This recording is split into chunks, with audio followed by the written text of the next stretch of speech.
Voice of நேயர்களுக்கு வணக்கம். இந்த நேர்காணலில் நாம் சந்திக்கிறவர் பத்திரிகையாளர் திரு கோடீஸ்வரன் அவர்கள். வணக்கம். வணக்கம் பாலாஜி. இவ்வளோ பரபரப்பான அரசியல் சூழல் இருக்கு. ஜூன் 4ஆம் தேதி என்ன நடக்க போகுதுன்ற பெரிய எதிர்பார்ப்பு இருக்கு. ஆனால் திரும்பியும் அண்ணாமலை ஏடிஎம்கே அட்டாக் பண்றாரு. ஜெயலலிதா இந்துத்துவவாதிதான் சொல்றாரு.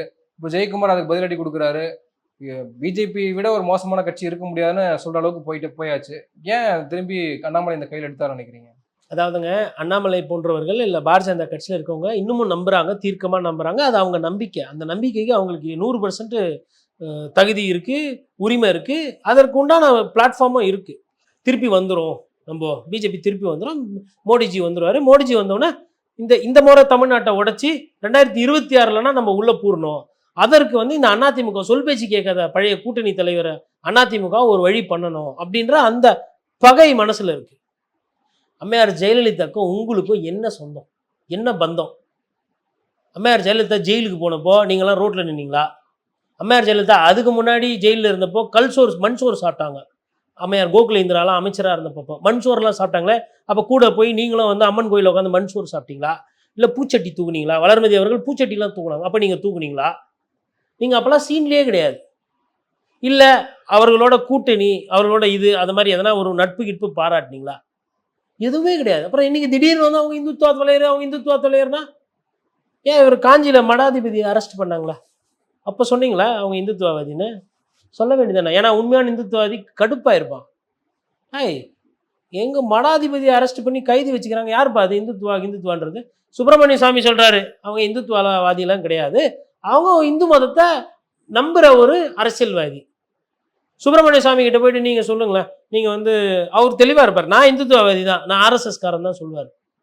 அந்த அம்மையாருக்கு அப்படி ஒரு மேலே உணர்வு இருந்தது, அது மேலே ஒரு ஈடுபாடு இருந்தது, அவங்களே சொல்லியிருப்பாங்க. அவங்க she is known for bold statement. எதை பற்றியும் கவலைப்படாமல் தைரியமாக பேசக்கூடிய தன்மை படைத்தவர்கள். ஆடு மாடு வெட்டுறது சட்டம் அவங்க தான் கொண்டு வந்தாங்க. அப்புறம் திருப்பி கேட்குறாங்க, ஏன்னா மக்கள் கோரிக்கை அதனால வாபஸ் வாங்கிக்கிறேன். இல்லை இது டிஸ்டர்ப் பண்ணுறதுக்கா இல்லை அந்த கட்சி தொண்டர்களை கபலீகரம் பண்ணுறதுக்கு? டிஸ்டர்ப் பண்ணுறது ஆங்கில வார்த்தை, அது அப்படியே மேலோட்டா பார்க்கறது. ஒரு கட்சி கபலீகரம் பண்ணிவிட்டு அதை முழுங்கி விட்டு ஸ்வாஹா அப்படின்னு சொல்லிட்டு தாமரை இலையை மூழ்கடித்து விட்டு அந்த இலைக்கு மீது தாமரை மலரணும். இதுதான் அதனுடைய திட்டம். புரியுதுங்களா? அப்போது இவங்களுக்கு அந்த கட்சியில் இருக்கிறாங்க நிறைய பேர். அந்த கட்சியில் இருக்கவங்களாம் இங்கே வரணும், கூப்பிட்டு பார்த்தா வரமாட்டேன்றாங்க. ரைடு விடலான்னான்றாங்க. சரி, ரொம்ப ரைடு விட்டால் அப்புறம் கோச்சிக்கிட்டு வராமலே போயிடுவாங்களோ அப்படின்ற அந்த ஒரு எண்ணோட்டம். அதனால் என்ன பண்ணுறாங்கன்னா தொடர்ந்து, அப்போ எதுக்கு இவ்வளோ பிரச்சனை இருக்குது அதிமுக திட்டுறீங்கன்னா, எதற்கு ஐயா திரு எடப்பாடி பழனிசாமிக்கு பிறந்தநாள் வாழ்த்தெல்லாம் சொல்கிறீங்க? திமுக மீது உங்களுக்கு கோபம் இருக்குது. திமுக அழிக்கணும் அப்படின்னா அதற்கு திமுக காரங்களால் தான் முடியும், வேறு யாரும் செய்ய முடியாது. நிதர்சனமான உண்மை. திமுக அழியுது வாழுதுன்னா அதுக்கு காரணம் திமுக தான். அழிஞ்சாலும் திமுக தான், வாழ்ந்தாலும் திமுக தான். அதிமுக அப்படி இல்லை. அதிமுக கொஞ்சம் மாடரேட்டாக இருக்கிறவங்களும் அங்கே போய் சேரலாம். கம்யூனிஸ்டாக நீங்கள் இருக்கணும்னா அது ரொம்ப கஷ்டம், எல்லாராலையும் இருக்க முடியாது. ஆனால் அதிமுக அப்படி இல்லை, ஒரு ஈஸி கட்சி, அட்ஜஸ்ட் பண்ணிக்கலாம். நீங்கள் மண் சோறு சாப்பிடலாம், பிரச்சனை கிடையாது. இல்லை சாமி எனக்கு நம்பிக்கை இருக்குதுன்னு சொல்லலாம். விநாயகர் சக்திக்கு நான் வாழ்த்து சொல்ல மாட்டேன், கிருஷ்ண ஜெயந்திக்கு நான் வாழ்த்து சொல்ல மாட்டேன், ஆனால் நான் ரம்ஜான் பக்ரீத் கொண்டு வாழ்த்து சொல்லணும், விளக்கம் சொல்ல வேண்டியதில்லை. அதிமுகவாக இருக்கிறதுனால எவ்வளோ லாபம் பாருங்கள். விநாயகர் சக்திக்கும் வாழ்த்து சொல்லலாம், ரம்ஜானுக்கும் வாழ்த்து சொல்லலாம். அது ஒரு ஈஸி வே ஆஃப் லிவிங். அறிஞர் அண்ணாவோடது கொஞ்சம் எடுத்துக்கலாம், ஐயா எம்ஜிஆர்து கொஞ்சம் எடுத்துக்கலாம், திமுக தலைவர் கலைஞர்கிட்ட இருந்தும் ஒரு சிலர் எடுத்துக்கலாம். அதான் அதிமுக. எல்லாத்தையும் சேர்ந்து கொஞ்சம் கொஞ்சமாக போட்டு ஒன்று யார் மனசையும் புண்படுத்தாத மாதிரி ஒரு அரசியல் தன்மையாது. அப்போது நீங்கள் ராமரை பற்றி விமர்சனம் பண்ண வேணாம், தேவையில்லாத வேலை. சனாதனம் என்ன தெரியுமா? அதெல்லாம் அதிமுக சிலபஸே கிடையாது. எப்பா போப்பா, அம்மா உலகத்தில் கரண்ட் இல்லைன்றாங்க, சோறு இல்லைன்றாங்க, போடுவியா ஆடு மாடு கோழி குடிப்பியா, லேப்டாப் குடிப்பியா, அதில் டெண்டர் விடுவியா, ரோடு போடுவியா, டெண்டர் விடுவியா, அதை விட்டுட்டு என்னப்பா இது கருத்து கொள்கை? அதான் அதிமுக யதார்த்தமான ஒரு கட்சி. அப்போது திமுகவை போய் உடச்சி கொள்கை ரீதியாக உடச்சி அது எத்தனை வருது சாத்தியம் கிடையாது. அவங்க என்ன சொல்லுவாங்க, நாங்கள் என்ன பண்ண போகிறேன், பிஜேபியில் ஜெயிச்சு எம்எல்ஏ ஆகி மந்திரி ஆகி டெண்டர் விட்டு டெண்டர் மூலயமா நான் கொஞ்சம் சந்தோஷமாக இருக்கிறதுக்கும் வளமாக இருக்கும், அதை தானே நான் பண்ணிகிட்டு இருக்கிறேன். அதுக்கு நான் உங்ககிட்ட வரணும்? இதுக்கு நீ பட்டை போட சொல்லுவேன், கழுத்தில் உத்ராட்ச கொட்டை போட சொல்லுவேன், எனக்கு அந்த பிரச்சனையே கிடையாது. அதிமுக பொறுத்தவரை இவங்க என்ன நினைக்கிறாங்க, ஒரு ரைடெலாம் மாட்டிடுறாங்க, ஒரு 4 அடி அடிச்சு இடிச்சா ஆல்ரெடி 4 துண்டாக உடஞ்சிக்குது. அப்போ இதை கபலீகரம் பண்ணுறது ஈஸி இல்லை. அதை தான் அவங்க மனசுல வச்சு பண்றாங்க, வேற ஒன்றும் கிடையாது. அந்த பிஜேபி தன்மையை கையாளுறாங்களா? அண்ணாமலை சரியா கையாளுறாங்க நினைக்கிறீங்களா? நாளுக்கு மேலதான் தெரியும், ஜூன் 4க்கு மேலதான் யார் எதை கையாளுறாங்கன்னு. ஆண்டவ புண்ணியத்துல அவங்க புண்ணியத்துல அவங்களுக்கு ஓட்டு வந்துச்சுன்னா தப்புனாங்க, இல்லைன்னா கோவம் ஐயாவுக்கு பாரத பிரதமர் தியானம் பண்ண இடத்துல இருந்தா கோவமே அதிகமா வரும். கன்னியாகுமரி தோக்குறாங்கன்னு வச்சுக்கோங்களேன், அமைதியான ஊர், ஐயா விவேகானந்தர் அமைதியை கொடுத்துருக்கிறாரு, அங்கே தான் ஃபஸ்ட்டு கோவமே வரும். அதாவது பெருவாரியான வாக்கில் தோக்குறாங்க, இல்லை நம்பர் வரலான்னு வச்சுக்கோங்களேன், கட்சி தலைவர் அவர் தானே இருப்பார் அது வரையிலும். அதுக்கப்புறம் தானே எல்லா கேள்வி மோடிஜியை சொல்லாமல் நம்ம வெறும் பிஜேபியே சொல்லியிருக்கலாம், மோடி சொன்னதால இந்த மாதிரி தோல்வி இதுவும் வரும். ஜெயிச்சிட்டாங்கன்னா யாரெல்லாம் இப்படி பேசணும்னு வச்சாங்களோ முதல்ல போய் மோடிஜி மோடிஜின்னு வாழ்த்து சொல்ல போயிடுவாங்க, அது மாறிடும். இந்த 2 சினாரியோ இருக்குது பிஜேபிக்குள்ளேயே. இந்த 2வது சொன்ன பாருங்க ஒரு சினாரியோ, மோடிஜியை முன்னிறுத்தின தேர்தல் இது முழுக்க முழுக்க. ஒருவேளை பாரதிய ஜனதா கட்சி தோத்து போச்சுன்னா அதற்கு முழு பொறுப்பு ஐயா மோடி தான். அப்போ முழு பொறுப்பு ஐயா மோடி வரும்போது என்ன பண்ணுவார்னா, யார் யாரெல்லாம் இந்த கதை சொட்டினது 2 மடங்கு வளர்ந்துட்டோம், மும்முறையமாக பயங்கரமாக வந்துட்டோம் நாங்கள், இந்த வாட்டி பாருங்க அப்படின்லாம் சொன்னாங்கல்ல, அவங்களெல்லாம் கூடுவார். யங் பாய்ஸ் ப்ளீஸ் கம் ஆஜா, அப்போ அண்ணாமலை ப்ளீஸ் கம் அப்படி இருக்குது, அதெல்லாம் இருக்குது. அதான் ஜூன் 4க்கு மேலே நிறைய காமெடி இருக்குது. சரி, நம்மளை பொறுத்தவரை ரொம்ப தெளிவு. தென்னிந்தியா கேட்குறீங்களா, தெளிவாக தெளிப்படையாக சொல்ல முடியும். 130 சீட்டில் எப்படி பார்த்தாலும் 80-90 சீட்டு பாரதிய ஜனதா கட்சிக்கு சாதகமான நிலைப்பாடு இல்லவே இல்லை. ஒரு சில இடத்துல இழுபறி, அவங்களுக்குன்னா ஒரு 40 சீட்டு வந்தால் ஜாஸ்தி.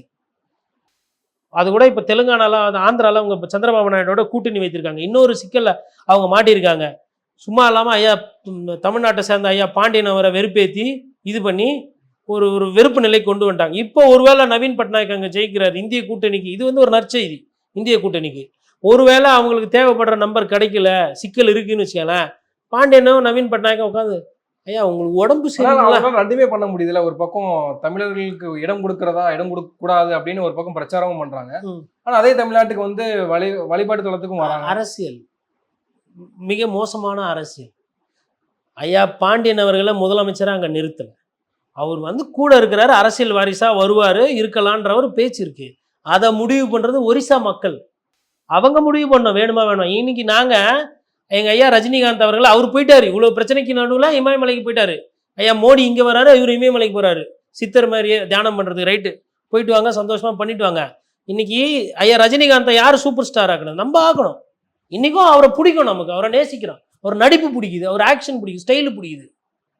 இதுதான் மக்களோட இயல்பு. ஒருத்தரை பிடிச்சி போச்சுன்னா அவங்க பிடிக்கும் தான். எம்ஜிஆர் அவர்கள் யாருன்னா சொல்லுவாங்களா எம்ஜிஆருக்கும் தமிழ்நாட்டுக்கும் சம்பந்தம் இல்லைன்னு? பிறப்பால மலையாளி, அங்கே வந்து ஸ்ரீலங்காவில் சிலோனில் இருந்தவர். ஆனால் இங்கே தமிழ்நாட்டில் அதாவது ஒரு 3 முறை இந்த நாட்டை ஆட முடிசூடாமன்னு பட்டம் யார் கொடுத்தது? பொதுமக்கள் கொடுத்தது. அப்போ பொதுமக்கள் முடிவு பண்ணுவாங்க நாளைக்கு பாண்டியன் வேணுமே வேணும். நீங்கள் எதுக்கு வந்து கொக்களிக்கிறீங்க? நீங்கள் எதுக்கு வந்து அவர் அத்தை தூக்கின்னு போயிட்டார், இத்தை தூக்கின்னு போயிட்டார், தமிழ்நாட்டுக்கு போயிடுச்சு, அதுக்கப்புறம் அவருக்கு பதவி கொடுத்தவரை பார்த்தா வயசாயிடுச்சா அப்படின்னு உங்களுக்கு என்ன இளமை ஊஞ்சல் ஆடுதா? நவீன் பட்நாயக்கு வயசாயிடுச்சு, உங்களுக்கு நீங்கள் அதே திடகாத்தமாக தான் இருக்கீங்களா? வயதெல்லாம் உங்களுக்குலாம் ஆகாதா? அப்போ இதெல்லாம் பார்ப்பாங்கல்ல. அதேமாரி ஜெகன், நேற்று வரலாம் ஜெகன் அவர்களை வந்து அவர் வந்து யார் ஜெயிச்சாலும் எப்பா என்ன நோண்டாதீங்கப்பா, சிபிஐயோ இடியோ என்ன தொல்லை கொடுக்காதீங்க, நான் பாட்டு மாநிலத்தில் ஆண்டுக்கிறேன். நீங்கள் சந்திரபாபு நாயுடோட கூட்டணி வச்சிட்டீங்க. ஜெகன் வந்து இவ்வளோ பேச்சு பேசுனாங்க, ஒருவேளை 10 சீட்டு குறையுது. காங்கிரஸ் கட்சி கொஞ்சம் பண்ணையார போக்கை இறக்கி விட்டுட்டு தெலுங்குலேயே பேசி ஜெகனை கொஞ்சம் கன்வின்ஸ் பண்ணி ஒரு 10 சீட்டு வரட்டேன்னா இது இந்திய கூட்டணிக்கு வசதி தானே? இதெல்லாம் சாத்தியக்கூறுகள். இந்த கடைசி லெக்கில் பிஜேபி பண்ண பிரச்சனைகள் இதெல்லாமே வந்து திமுக கூட்டணிக்கு இந்தியா கூட்டணிக்கு இதெல்லாம் ஒரு லாபகரமான ஒரு தேர்தல் பிரச்சாரம். கடைசி லெக்கில் வந்து நவீன் பட்நாயக்கை வந்து ரொம்ப கிள்ளுக்கீரையாக நினச்சி அவங்க பிரச்சாரம் பண்ணிட்டாங்க. அது எந்த அளவுக்கு போகுதுன்னு தெரியல. பத்தாவது அங்கே இருக்கிற சாமியை வைத்தும் அரசியல் பண்ணியிருக்கிறார்கள். அதை எப்படி பார்க்க போகிறாங்கன்றது பார்க்கணும் மக்கள். அதனால் எனக்கு வந்து நீங்கள் ஒரிசா, ஆந்திரா, கேரளா, தமிழ்நாடு, நமக்கு பாண்டிச்சேரி, தெலுங்கானா இதெல்லாம் வைத்து பார்க்கும்போது ஒரு தெளிவான அரசியல் தெரிகிறது. அந்த சைடு பார்க்கும்போது ஒரு சில பிரச்சனைகள் இருக்குது. இதே டெல்லி கேட்குறீங்க, ஹரியானா கேட்குறீங்கன்னா, அங்கே வந்து பஞ்சாப் கேட்குறீங்கன்னா, அந்த 3 இடத்துல ஒரு தெளிவான அரசியல் வரும். அதே மாதிரி உங்களுக்கு மகாராஷ்டிரத்துலையும் பார்த்தீங்கன்னா இந்த வாட்டி வந்து கண்டிப்பாக 48ல் 41 ஜெயிச்சுக்கிட்டு இருந்தாங்க 2 தேர்தலாக. அந்த நம்பிக்கை வரவே வராது. எப்படி பார்த்தாலும் ஒரு 15 சீட்லேருந்து ஒரு 18 சீட்டு பிஜேபி இந்த வாட்டி விட்டுருவாங்க. அதாவது பிஜேபி கூட்டணி மினிமம் பாதிக்கு பாதி அங்கே கேரண்டி. இப்போ இந்த இடத்துலலாம் மைனஸ், இதெல்லாம் நீங்கள் சேர்த்துனீங்கனாலும் எப்படி பார்த்தாலும் ஒரு 60-70 சீட்டு அவங்களுக்கு மினிமம் குறையும் பிஜேபிக்கு. அந்த 60-70 எங்கே ஏற போகுதுன்னா காங்கிரஸ் கட்சிக்கும் பெரும்பான்மையில் ஒரு சிலது இந்திய கூட்டணியில் சேரும். இந்த 70 சீட்டை நீங்கள் தூக்கிட்டீங்கனாலுமே பிஜேபிக்கு வந்து பிரச்சனை, ஆட்சி போயிடும். அதனால தான் இவங்க எல்லாத்தையும் ஆர்மி ஜெனரலுக்கு பதவி எக்ஸ்ட்ரா கொடுக்குறாங்க 1 மாதம். அந்த மேலே இருக்கிற பதவியில் இருக்கிறவங்களுக்குலாம் அந்த முக்கியத்துவம் கொடுக்கறது, தேர்தல் ஆணையம் வாய் மூடிய ஒரு தேர்தல் ஆணையத்தை என்ஜாய் பண்ணுறது, அந்த நிலையை எல்லாம் இருக்குது. பட்டு நாட்டினுடைய உச்சநீதிமன்றத்தின் மீது எனக்கு நம்பிக்கை இருக்குது. நான் சட்டம் படித்த மாணவனாகவும் ஒரு வழக்கறிஞராக பார்த்துக்கிட்டு இருக்கிறேன். கோர்ட்டு மீது எனக்கு நம்பிக்கை இருக்குது. அதனால் ஜனநாயகத்தை வந்து காப்பாற்றுறது ஹீரோக்கள்லாம் பிறந்து வருவாங்க, அப்படி ஒரு சூழ்நிலை போச்சுன்னா. அதனால் ஜனநாயகத்தின் மீது இந்த நம்பிக்கை இல்லாத தன்மையெல்லாம் வேணாம். அது மாதிரி எதனா இவங்க சிக்கல்லாம் பண்ணுறாங்கன்னா கண்டிப்பாக அது வந்து ஒரு பிரச்சனைக்கு தான் தள்ளிவிடப்படும். மக்கள் அந்த மாதிரி ஓட்டு போட மாட்டாங்கன்னு நான் நினைக்கிறேன். நம்மளாம் நினைக்காத ஒரு அளவுக்கு தேர்தல் ரிசல்ட் வரும்ன்றது எனக்கு வந்து ஒரு சில நேரத்தில் வந்து தோணுது. ஏன் எனக்கா தோன்றது இல்லை, நான் ஒரு நாளைக்கு எப்படி பார்த்தாலும் ஒரு 5-6 பத்திரிகை நண்பர்கள், என்னோட நண்பர்கள்கிட்ட பேசிக்கிட்டு இருக்கேன், வட இந்தியாவில் இருக்கிறவங்க கூடலாம். அவங்க சொல்கிறது என்னென்னா கொஞ்சம் ப்ரெடிக்ட் பண்ண முடியலன்னு தான் சொல்கிறாங்க. அப்போ வந்து பப்ளிக் வந்து சம்டைம்ஸ் தெளிவாக ஓட்டு போடக்கூடியவங்க. ஒன்று பிஜேபினா ஃபுல்லாக பிஜேபி போட்டுருவாங்க, இல்லைனா காங்கிரஸ்க்கு கிளியராக வரும். அந்த ஒரு நிலைப்பாடம் இருக்குது. இதுவும் ஒரு தரவுகள் வந்துக்கிட்டு இருக்கு, இந்த மாதிரி ஒரு டேட்டாவும். ஜூன் 4 ஒரு கிளாரிட்டி வந்துடும். நம்ம பதட்டப்பட வேண்டாம், தைரியமாக நல்லபடியாக முடியும். நல்லது, பொறுத்திருந்து பார்ப்போம். உங்கள் நேரத்துக்கு மிக்க நன்றி. நன்றி.